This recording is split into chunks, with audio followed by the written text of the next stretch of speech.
Welcome Jonathan here. Some of you may have known him. I've known him, how many years have I known you, Jonathan? 3 or 4 years. We should have known each other much longer because we both went to the same university, but at different times. Just a little bit about Jonathan. He's a very modest young man that I've been really looking forward to this talk, Jonathan. Jonathan's a native of Norwich and actually attended the Norwich school and had the good sense to go to Durham University, where he obtained a BA honours, upper second in modern history. And it was at this time he became interested in whether one should discern a connection between Christian faith, philosophy and history. Employment after this degree included working in personnel management in the electronics industry, visiting Christian unions and polytechnics and colleges on behalf of the universities and colleges Christian fellowship, also ministry to those on the margins of society, and working as a pastoral assistant at Greyfriars Church in Reading. He was able to return to study, obtaining another BA honours, upper second, this time in theological and pastoral studies from Oak Hill Theological College in London. And this was followed by a postgraduate diploma in theology from the same institution. The early interest in theology, philosophy and history was pursued further with a dissertation on theological responses to the fall of Rome in AD 410, the Lisbon earthquake of 1755, and the Holocaust. He's an amazing man, isn't he, knowing all this stuff. In recent years, he's been involved with St Andrew's Church, which we're developing links with, and we're very glad of those links, both being historical churches in Norwich. And Jonathan helps in the leading of services and teaching from the Bible, as well as making use of the heritage of the church, particularly in ways which show the truth from a scripture, which is Proverbs 10, verse 7, "The memory of the righteous is a blessing." And it's about that memory that we're going to be hearing tonight, about John Robinson and his time in Norwich and further beyond. So after the talk, Jonathan will be open to some questions. So please be free to ask him. Jonathan, it's all yours.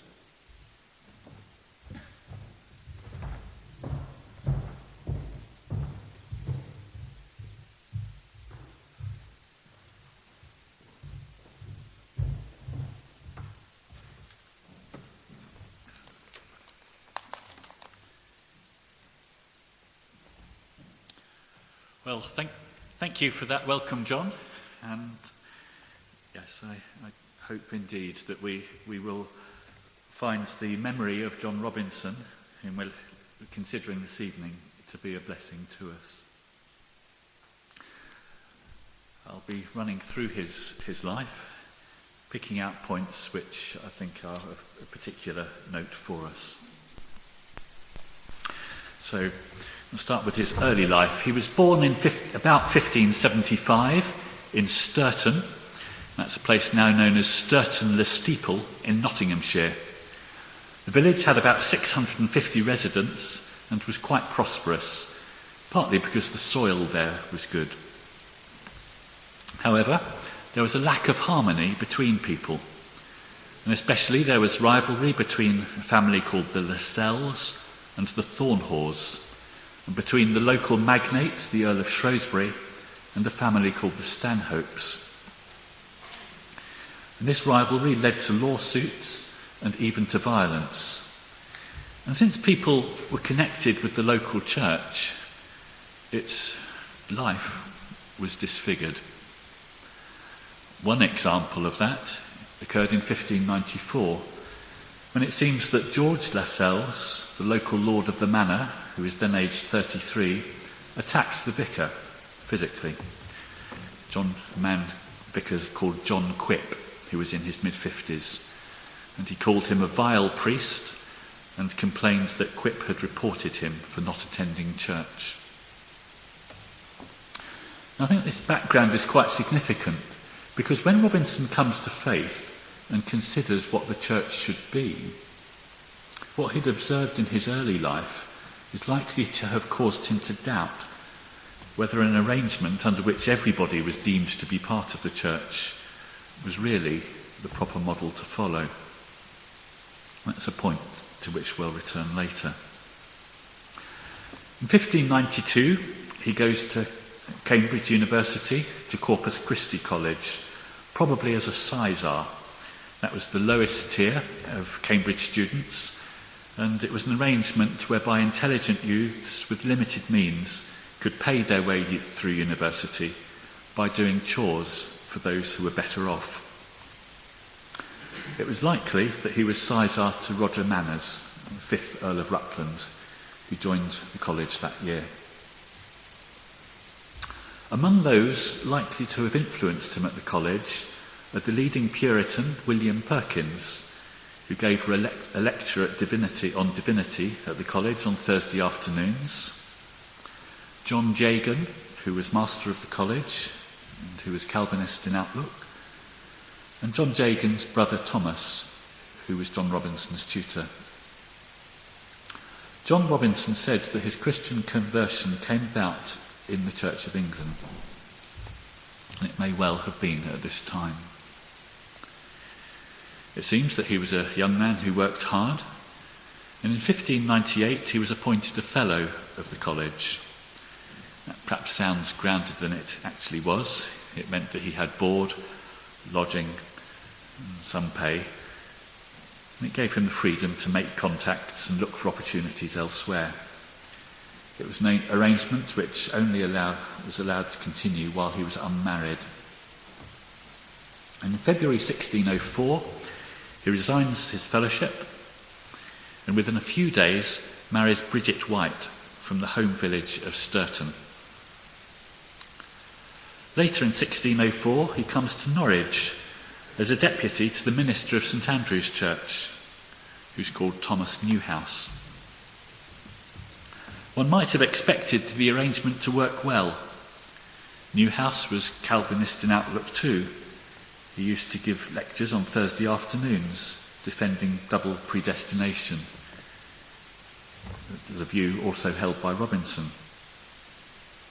And the Bishop of Norwich was John Jagan, the former master of Corpus Christi College. But the arrangement didn't last.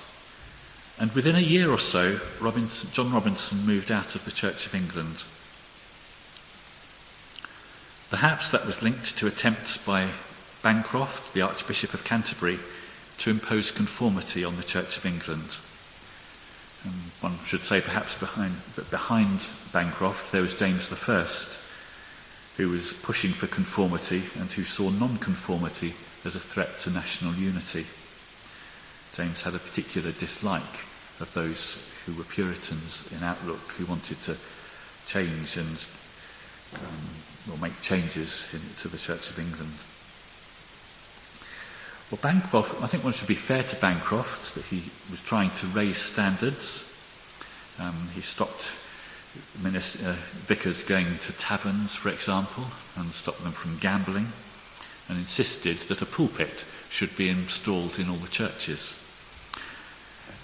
But as part of what he did, there were loopholes that were stopped, such as the use of unlicensed preachers. And we know that John Robinson lost his license to preach.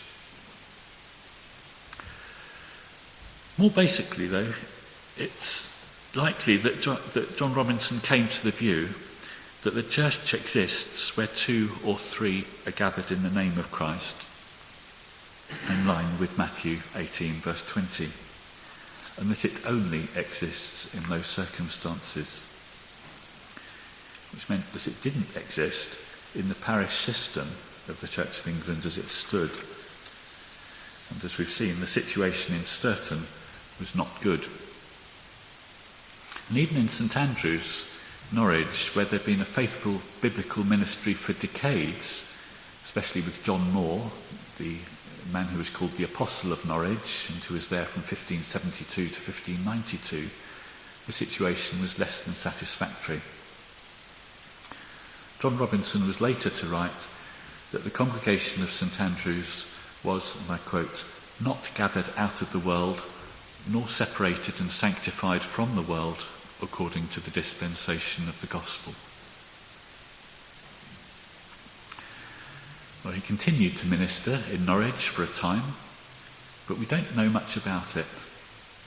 And that's likely to be because of the danger that there was to him and to others. Henry Ainsworth, a writer from the early 17th century, who was also dissatisfied with the Church of England, wrote of measures that were taken in Norwich, where, and I quote, "certain citizens were excommunicated for resorting unto and praying with Mr. Robinson, a man worthily reverenced of all the city for the grace of God in him, as you yourself, I suppose, will acknowledge, and to whom the cure and charge of their souls was formerly committed." From Norwich, John Robinson returned to his home area, and there we find the second stage in his life, as it were, in a place called Scrooby. In the area there were two separatist congregations, in Gainsborough, where the church was led by a man called John Smythe, and Scrooby, a few miles from Sturton. The congregation there met in the Manor House, which was the home of William Brewster, the postmaster, a man who was attracted to separatism.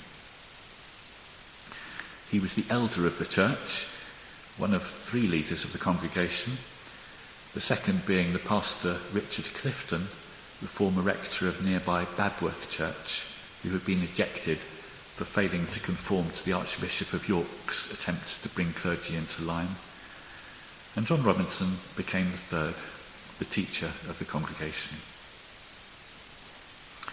The pattern of worship they followed was to meet on Sundays, unsurprisingly. What's perhaps more surprising is that they met at 8 a.m.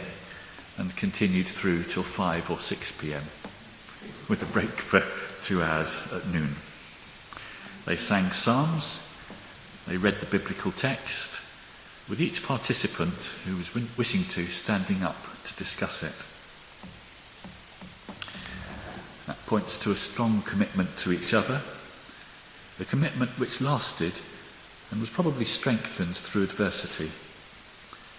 And that was to come in the immediate future and in the longer term, when many of the congregation leave England and indeed leave later to go to the United States, or what we now call the United States. Scrooby was close to the main route to the north. The manor house was visible, and activities of the congregation were noticed. Brewster lost his job as the postmaster. The manor house itself belonged to the Archbishop of York, who exerted pressure, and Brewster and 3 others from the congregation were imprisoned in York. And there was a danger in all this that some might be charged with sedition against the king, which was a more serious charge than non-conformity in the church, and carried the penalty, or could carry the penalty, of capital punishment. And that kind of pressure on this congregation, which had opted out of the Church of England system, led to the congregations of Gainsborough and Scrooby deciding to move to Holland. And in Holland, the Dutch Reformed Church was very significant, but it wasn't the state church, and it seemed as if there would be greater freedom, greater religious liberty than they'd been able to find in England. Gainsborough congregation, led by John Smythe, made their way to Amsterdam quite easily, but the Scrooby congregation encountered more difficulty. In 1607, they're cheated and betrayed by the captain of the ship that they'd hired, and many of them were imprisoned for a month.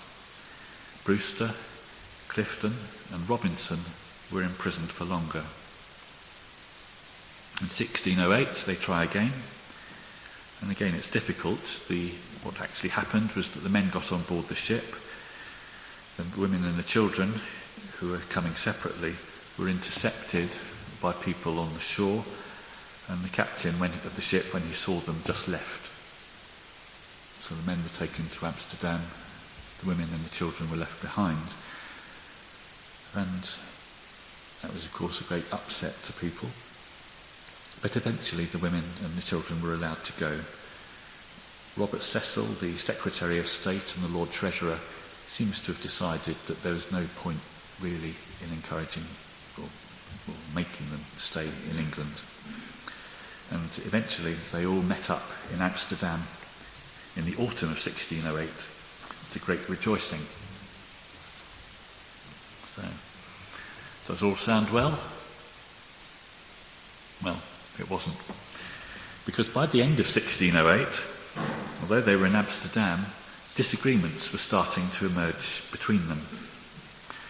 John Smythe from Gainsborough rejects infant baptism, and another minister decided that he and his elders could dictate policy to their congregation. And John Robinson, in these circumstances, decided that it was better to move. One writer on the history of the Pilgrim Fathers, Philbrick, comments that Robinson shows firmness, sensitivity and judgment as he led the congregation, the majority of the people, about 100 in number, to settle in Leiden in 1609.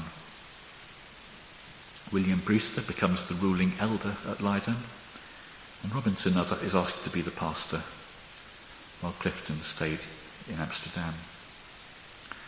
Another significant figure in the Leiden congregation is that of William Bradford, a friend of William Brewster, since they met at Badworth back in 1602. Well, Leiden was a place that was growing fast. In 1575 it had a population of 10,000. In 1622 a population of 45,000.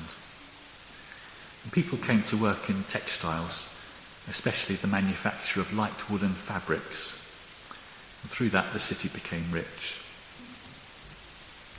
Among the separatists from England, William Bradford hired himself out to a French silk weaver until he was 21, and with a legacy from England did well enough to buy his own house. William Brewster, the elder, taught English at the university, and John Robinson studied hard in connection with his duties as a pastor. We know that he attended lectures of the most distinguished professors at the university, that he became a member of the university staff by 1615, and that he was involved in the theological disputes of the day.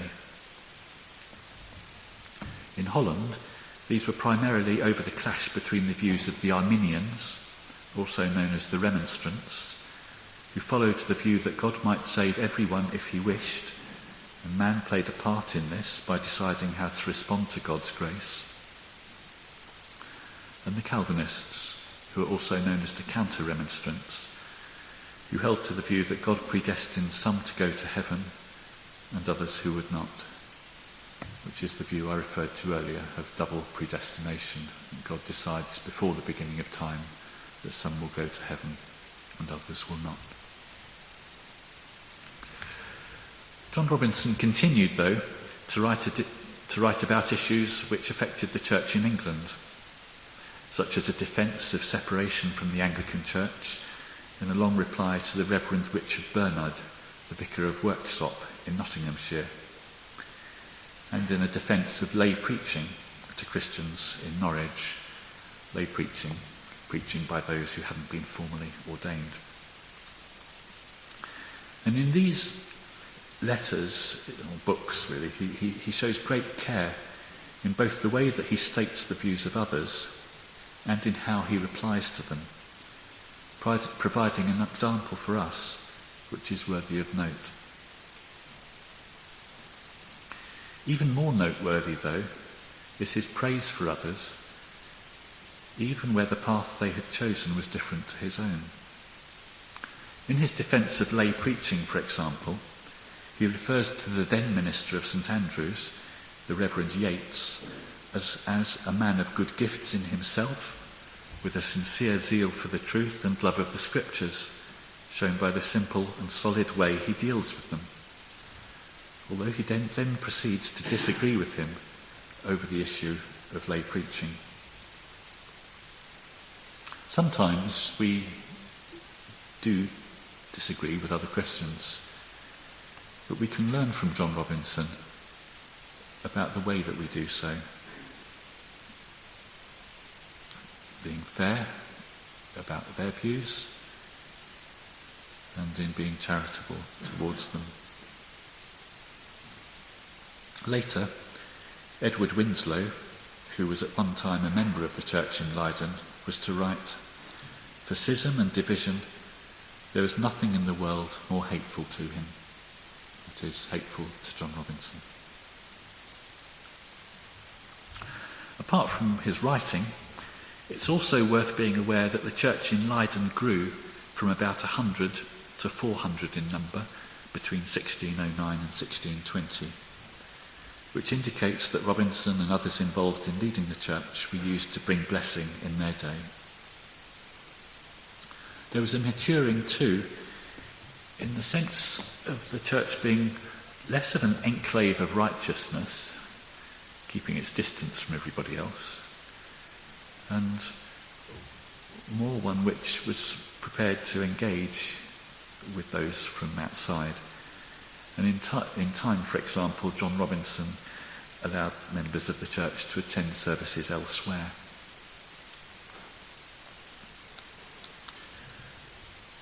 But although the situation in Leiden was one of blessing, one where there was blessing, it didn't lead to everybody deciding that they should stay. Eventually, about 100 of the church decided to leave, and many of them went on the Mayflower to become what we call the Pilgrim Fathers in New England.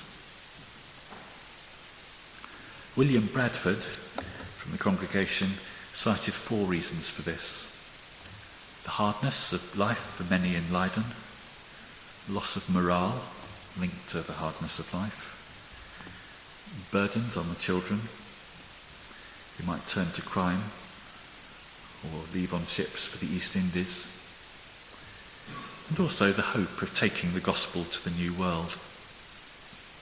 It wasn't easy to minister to the natives, so to speak, in Leiden because of the language barrier, and of course the English had come from a different land. And so they hoped that there may be opportunity to extend the kingdom elsewhere. This is a quote from Bradford. They had a great hope and inward zeal of laying some good foundation, or at least to make some way thereunto, for the propagating and advancing the gospel of the kingdom of Christ in these remote parts of the world, though they should be as stepping stones unto others for performing of so great a work. Other factors were, it seems, a fear of losing one's English identity and a lack of religious observance in Leiden. The greed and the competition there, for example, had turned Sunday into another working day.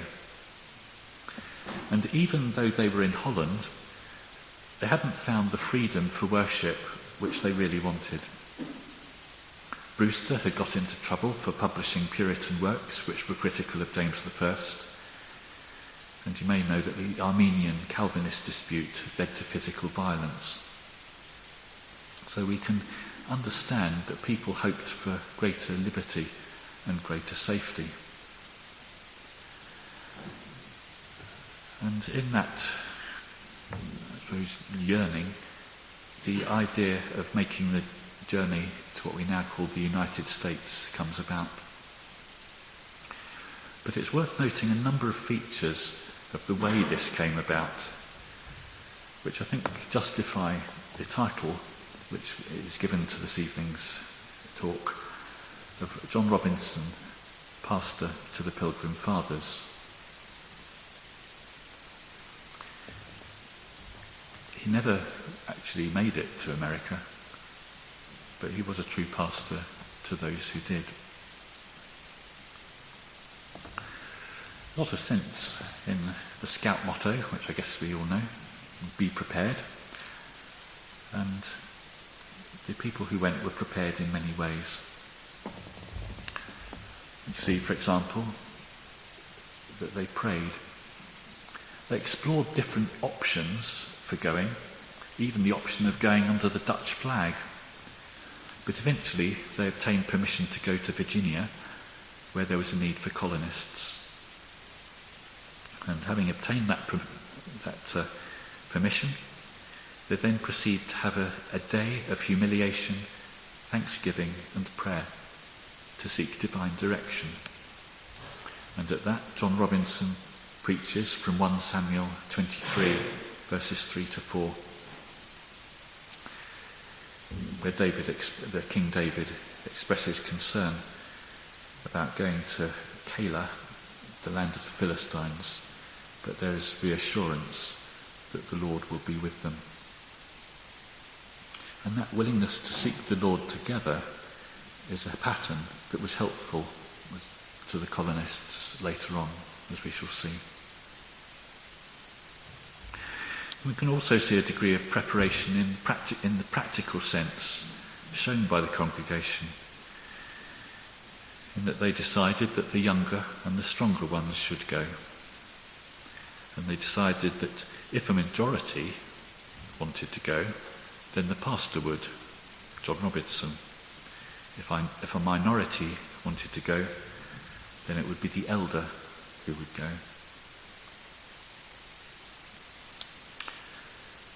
Then we can see a good preparation in the pattern of life which they adopted.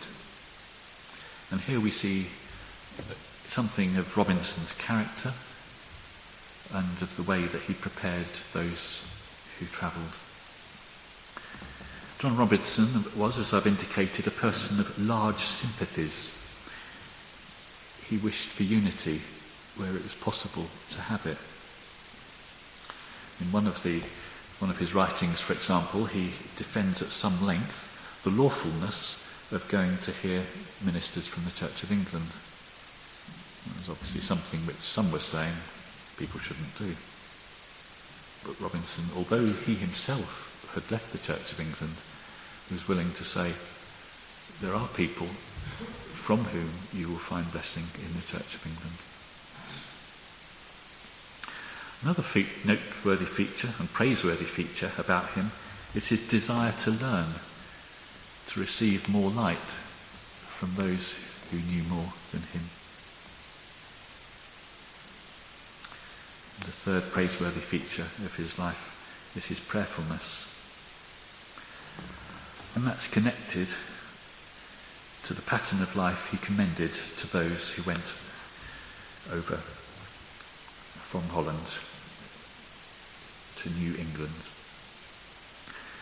And we read on the departure, at the time of departure, at the end of July 1620, he knelt on a boat called the Speedwell at Delfshaven, quite near Leiden, and I quote, with watery cheeks commended them with most fervent prayers to the Lord and his blessing.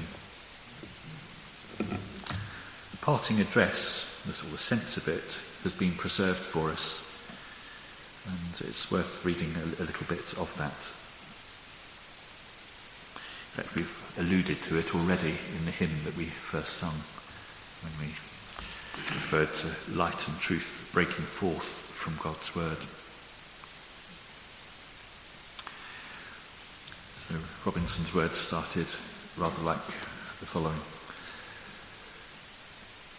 We are now ere long to part asunder, and the Lord knoweth whether ever he should live to see our faces again. But whether the Lord had appointed it or not, he," that's Robinson, "charged us before God and his blessed angels to follow him no further than he had followed Christ. And if God should reveal anything to us by any other instrument of his, to be as ready to receive it as ever we were to receive any truth by his ministry. For he was very confident that the Lord had more truth and light yet to break forth out of his holy word." The words which provided the chorus for us in our first hymn, and are worth all of us bearing in mind in our own lives as we seek the Lord. John Stott, in his book I Believe in Preaching, quotes John Robinson's words and says that we should hang on to them to avoid spiritual staleness and have a sense of expectation as we come to read the scriptures. If we do indeed trust that the Lord has more light and truth to break forth from the Bible, that will keep us alive, in our relationship with God. And then the pattern of life which John Robinson commends is something that we find written in a letter that he wrote to the Pilgrim Fathers just after their departure. And in that letter he commends daily repentance for sins known and generally for those unknown. He says that the Pilgrim Fathers should seek to be at peace with others and avoid conflict with their new compatriots, to avoid judging and condemning them. And that was to be enormously important, both on the boat and when they arrived. That they should seek common employments, which would lead to the common good. And that they should pray daily that they would continue to praise his name. And lastly, that they would become a body politic with civil government, and that they would choose people to govern over them.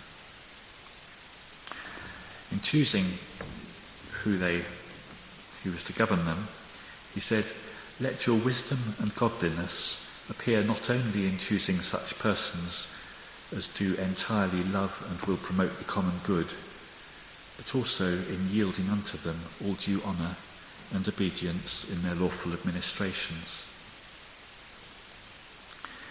It leads to what's called the Mayflower or Plymouth Compact. It's most probably drafted by William Brewster, but John Robinson's influence on it is evident.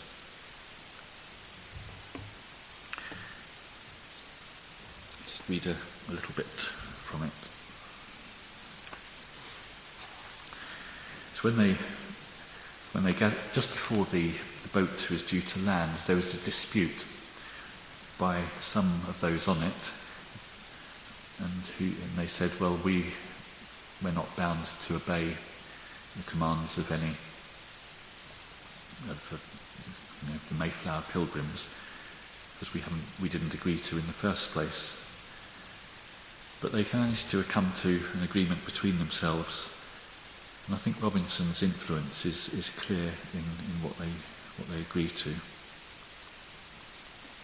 Amongst other things, it says, "We do present solemnly and mutually in the presence of God and of one another to covenant and combine ourselves together into a civil body politic for our better ordering and preservation, and by virtue hereof to enact, constitute, and frame such just and equal laws, ordinances, acts, constitutions, and offices as shall be thought most meet and convenient for the general good of the colony, unto which we promise all due submission and obedience."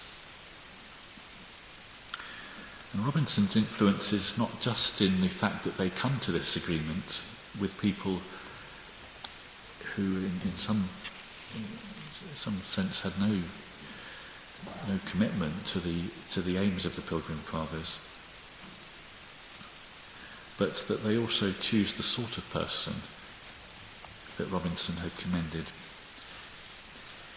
In practice, it meant that they didn't choose the governor of the Mayflower, Christopher Martin, who was an overbearing man, but John Carver, who is said to have been a gentleman of singular piety, rare humility, and great condescension. Well, John Robinson continued to be a pastor to those in the New World. Letters survive from him expressing, for example, commiseration that people have died, commending obedience to those who were in government,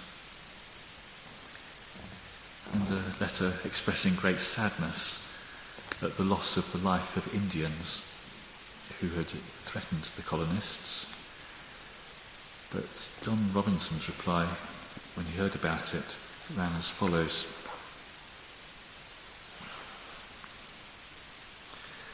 Oh, how happy a thing it had been if you had converted some before you had killed any. Besides, where blood is once begun to be shed, it is seldom staunched of a long time after. You say they deserved it, I grant it, but upon what provocations and invitements by those heathenish Christians? Some so-called Christians in the New World had provoked the Indians, and there was danger of attack, leading to a reaction in which some of the Indians were killed. But we don't see any sense on Robinson's part of gladness or rejoicing in victory, but rather sadness that life has been lost and that the gospel hasn't been taken to people in the New World. A comment I've come across, and you may have done too, is that a good test of Christian ministry is how well it continues when you're not there. The colony survived, partly through help from local Indians who came and helped them to, including local Indians who were able to speak English wonderfully, and who helped them to plant the crops. But in 1623 there was a drought. There was no rain from mid-May to mid-July. And if we compare that with the 20th century, in the driest year of the 20th century, in 1965, there were 3 inches of rain that fell. In 1623, there were none. And what the Pilgrim Fathers did was to set aside a Wednesday, a working day, as a solemn day of humiliation. And they gathered together to seek God and pray. And as they did, later that day anyway, the rain began to fall.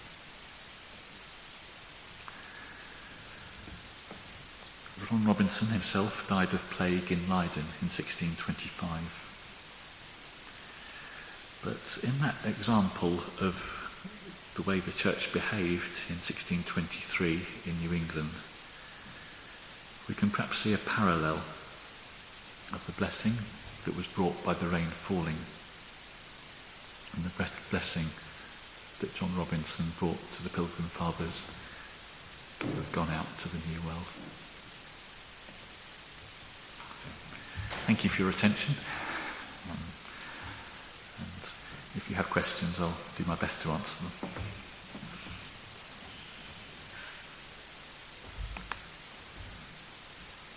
Yes, yes.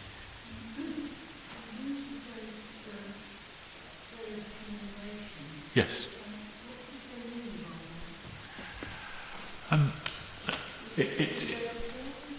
A day of what? No, it was a day of, I think, a day of humbling oneself before God, of being willing to listen to sermons, appropriate sermons from the Bible. Given the way the congregation worked, I think there would have been an openness to listen to different people contributing. But yes, in general, it was being willing to seek God and say, is there something wrong in our lives? Is there something that we need to amend? And obviously with the drought that had gone on for 3 months in 1623, which was leading to the corn drying, and the prospect of them being affected, or suffering hunger, it was a wise thing to say, to seek God and ask, is there something in our lives which is amiss? I think that's the core of it. There may be others who know more about Puritan church life, Puritans church life, who could comment on that.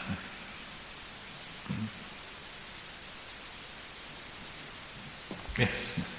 When they set up their government, how did they choose their leaders? Did they vote for them? Was it a majority vote? Yes, that's how it seems to have been. Yep. The interesting thing is that although it was about the proportions on the Mayflower were about 50-50. So about 50% were pilgrims from the church in Leiden. About 50% were others from England, and they were a bit of a mixed bag, actually. But because the pilgrims were influenced by what John Robinson had said, they would vote as a block, and in practice that meant that the overbearing master of the Mayflower, Christopher Martin, wasn't going to be voted in as the leader of the colony.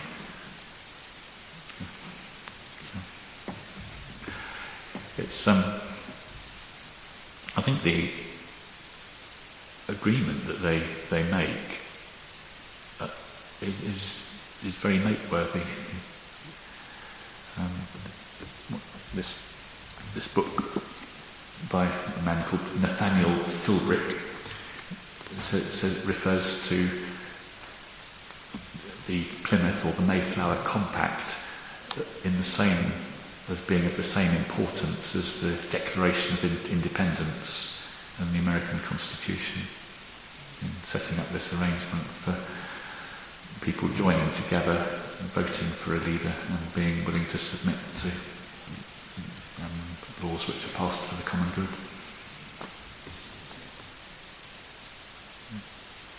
Yes.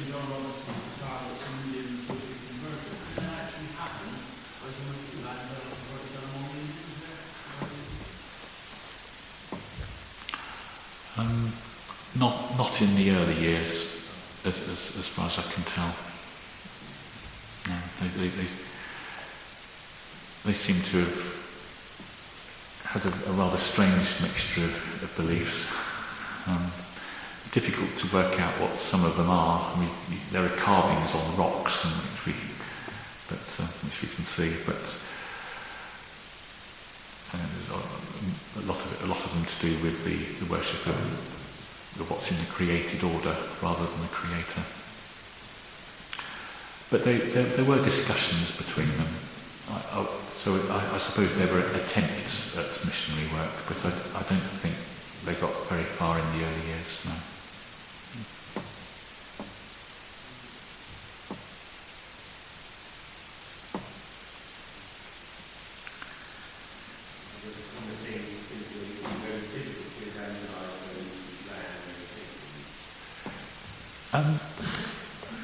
Yes, there would have been resistance. One can see that. I think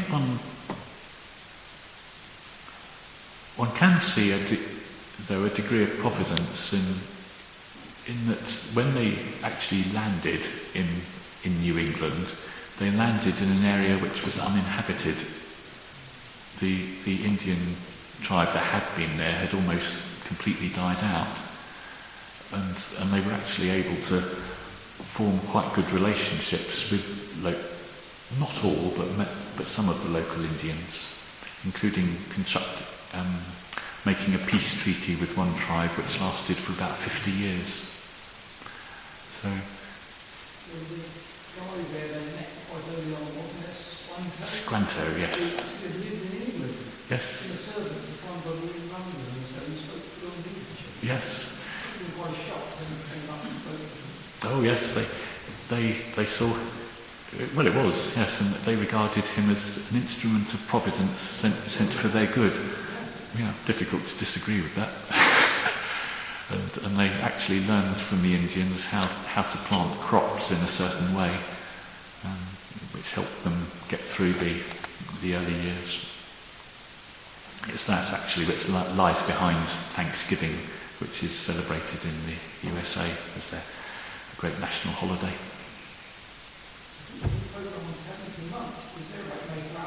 Is there? Oh, right. Oh, right.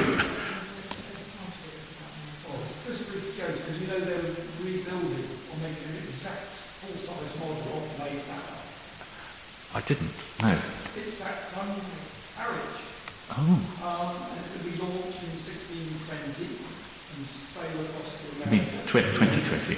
Sorry, 2020. Yes. 2020. Yes. 2020. Yes. On the 400th anniversary. Needless to say, what's his name? The pronouncer is involved. What's his name? My friend. What? Branson? Branson, yeah. No, yes. Involved. Getting other people's money together. A man involved in the project.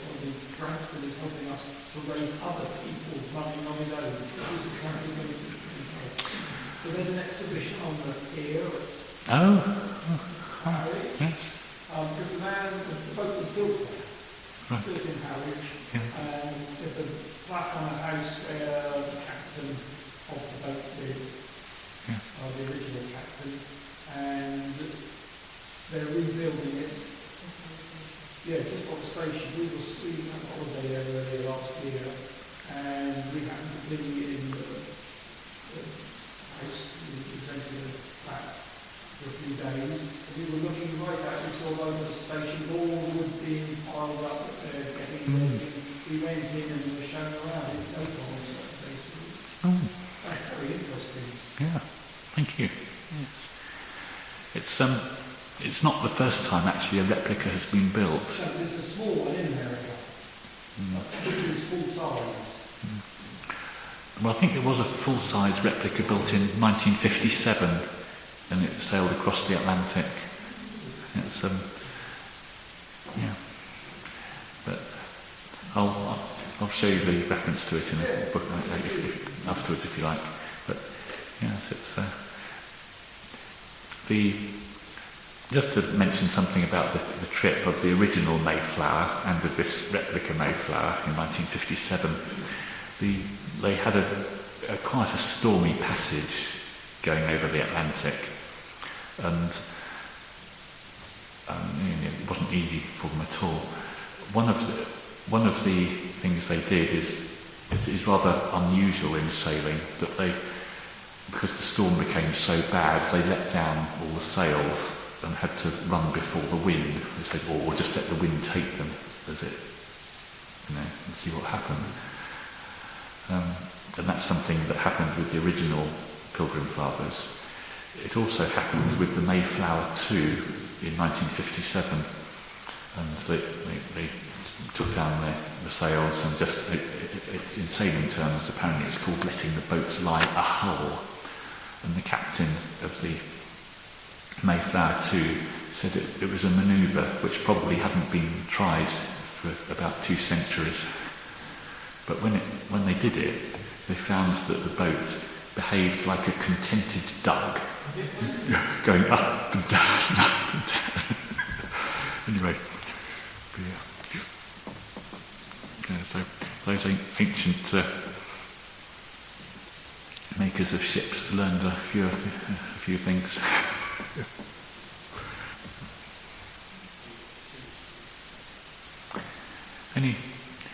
Anything else? Any other questions? Did Robinson keep in contact with anybody from Norwich after he left? Yes, he did. I referred to the letter he sent back to Norwich about the issue of lay preaching, or prophesying, as they called it then. And that was certainly written after he was in Leiden. It'll probably take me a while to find out exactly when it was written, but I think probably 1615 or so. And there was this issue which had come up in relation to the minister of St Andrews, John the Eighth, who was saying no, only people who are appointed to the office of preacher or teacher should speak publicly. And John Robinson wrote and disagreed, basically, and wrote to those he was still in contact with. So, yeah. Anyone else? Any more questions? Well, let's be introduced on the